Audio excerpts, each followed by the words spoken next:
নমস্কার বন্ধুরা, আমি রিয়াঙ্কা লাইফস্টাইলে আপনাদের সকলকে স্বাগত। এটা আমার প্রথম শর্ট ভিডিও। যদি একটু ভালো লেগে থাকে প্লিজ সাবস্ক্রাইব করে দেবেন। বিকালবেলা একটু রেডি হয়ে গিয়েছি, যাব মায়ের কাছে। মায়ের একটু কাজ আছে, মাকে নিয়ে বেরোতে হবে, তো সেই কারণে গিয়েছিলাম, মাকে নিয়ে বেরিয়েছি।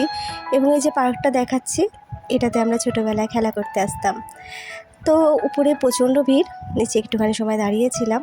তারপর কাজ বাজ মিটিয়ে বেশ রাতই হয়েছিল বাড়ি ফিরতে। বাড়িতে এসে জামা কাপড় চেঞ্জ করে খাওয়া দাওয়া করে শুয়ে পড়েছিলাম। এটা পরের দিন সকালবেলা টিফিন করছি, হাজব্যান্ড বেরোবে তার জন্য।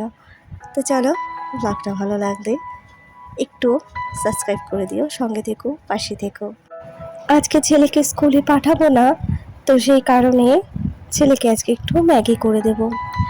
তো ছেলে রুটি খাবে না বলেছে, তো সেই কারণেই রুটির সঙ্গে খাওয়ার জন্য আলু ভাজা করে নিলাম।